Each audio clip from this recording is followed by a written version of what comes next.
Well, hello everyone. I hope you're all having an amazing, life-changing, show-stopping, one-of-a-kind day. Today we're going to be learning how to find the central idea in a text or passage, okay? We are going to be discussing this both in English and Spanish. So if you see me speaking Spanish, it's because I'm translating whatever I said in English first, okay? So, hola a todos, mi nombre es Mr. Velázquez y vamos a estar hablando hoy de cómo encontrar la idea principal, la idea central en un texto. Si me ven hablando inglés, porque estoy enseñando inglés y luego traduciéndolo al español. Okay? So, what is central idea? What is main idea? Now, when we're talking about central idea, we're also talking about main idea. So, if you see this in a test or somewhere saying main idea, you know this is the same thing. Ahora bien, cuando estamos hablando de la idea principal, también podemos encontrar pasajes que se van a referir a este término como idea principal o main idea o la idea central, y estamos hablando de lo mismo. Now, when we are talking about central idea, we're talking about what the story is mostly about. What the story is mostly about. So when you read something, that thing that sticks with you in the end, okay? Cuando hablamos de idea central, estamos hablando de lo que el texto nos habla, como quien dice un resumen del texto, okay? It's also known as a one-sentence summary, and I have found this is one of the easiest definitions for this term, a one-sentence summary. So if you're able to summarize everything that you just read in one sentence, we will call that a main idea. Now, here's a really cool formula for this. Okay? Cuando estamos hablando de la idea principal, estamos hablando de un resumen de una oración. ¿Cómo usted resumiría lo que acaba de leer en solo una oración? Y ahora les voy a presentar una fórmula para llegar a esta definición. Okay, so the formula is this. We have a topic, then we bring in the supporting details, and then we have a main idea. Now, when we're talking about topic, we're talking about basically the subject of our sentence, the subject of our passage. What are we mainly talking about? What thing occupies the place of the who or the what in the text? Cuando hablamos del topic o del tópico o del tema, estamos hablando de qué estamos hablando. ¿Qué cosa, qué objeto, qué persona ocupa el lugar del qué? Okay? Then we have supporting details. Now, by supporting details, we're talking about what is said about that topic. Let's say I'm talking about dogs. My topic is dogs. Okay, my supporting detail will be details about dogs, amazing features that they have, colors, the different breeds, okay? And then we join that together and we are able to know what the main idea is. Okay, cuando estamos hablando de supporting details o de estos detalles que van a apoyar la idea principal, estamos hablando de esos detalles que unimos lo que estamos diciendo acerca del tópico, okay? So, por ejemplo, si estamos hablando de los perros, ¿qué se está diciendo de los perros? ¿Qué detalles estamos incluyendo?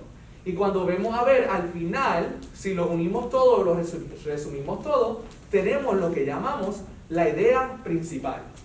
Ahora bien, now, what are some tips that we can follow in order to find the main idea? First one is that many times we will find the main idea in the first paragraph. And why is this? Because in the introduction, or basically the first paragraph of our essay, we introduce the people to our topic. We tell them, here's what we're going to be talking about, and this is how I will structure my essay. Ahora bien, cuando estamos hablando de la idea principal, uno de los consejos que le puedo dar es que se puede encontrar en el primer párrafo del ensayo o del texto. ¿Por qué? Porque el párrafo de introducción va a introducir a las personas al tema que vamos a estar hablando. Les va a decir, este es el tema que voy a estar hablando y esto es como yo voy a estructurar mi ensayo. The second tip that I have is think about what was the main idea the author had in order to write a story. So we all get ideas all the time, right? Like, oh, I have this idea to do this. I have this idea to accomplish this. We know that we just get that one idea and later on when it's time to execute it, we know that so many things will come into play, right? Same thing happens when an author is trying to write something. Let's say we take, for example, Finding Nemo. I bet the author was like, oh, I have this great idea about just filming or writing a story about this fish that gets lost in the sea. Now, later on, as he started writing, the supporting details came in. Oh, like in the story, I can include this other fish. I can include this other thing. Ahora bien, cuando estamos hablando del main idea, podemos pensar cuál fue la idea principal que el autor recibió para escribir esta historia. Sí. ¿Qué consejo le podemos dar a los padres para cuando los niños están buscando la idea principal o la idea central, que le puede ellos ayudar a los niños? Yo diría que pregunta para guiar ese proceso de encontrar el main idea. So, por ejemplo, ¿de qué estamos hablando? Si me lo pudieras resumir en una oración, ¿cómo lo diría? Si se lo tuvieras que contar a un amigo, ¿cómo lo haría? Y ya mismo tengo una actividad bien chévere para practicar eso. Ahora bien, estaba diciendo que para encontrar la idea principal, puedes pensar en la idea que el autor tuvo para escribir la historia. Si, por ejemplo, en una película, los autores dicen, pues tengo una idea de escribir este libreto. Y luego vienen los detalles mayores. Y luego, the next step would be, how would you tell it? How would you tell the story to somebody else? And right now I have a really short activity. And it's just a simple question. What did you do yesterday? Can somebody answer that? What did you do yesterday? Miss Oliver. I went to the doctor yesterday. So Miss Oliver went to the doctor. Okay, anybody else? Gian, what did you do yesterday? I finished my math homework. So Gian finished his math homework. Okay, estamos preguntando qué hiciste ayer. Now, Miss Oliver and Gian were able to summarize a 24-hour day in just one sentence. And the main thing that happened. Imagine if I asked Miss Oliver, what did you do yesterday? And she starts talking to me about what she did minute by minute. We will be here all day, right? When she's able to summarize that in one sentence, that's when she is able to find the main idea of her day yesterday. Now let's practice this real quick, okay? So we are going to read a short story titled, A Sport Unlike Any Other. Now who wants to read the first paragraph? Anyone? Dominic. Awesome. Baseball is a sport unlike any other. It is a team sport that depends largely on individual effort. The pitcher must make his pitch and get it in the spot he wants to hit until he releases the ball. His teammates can do nothing to help him. His teammates back one another up on all plays, but each fielder makes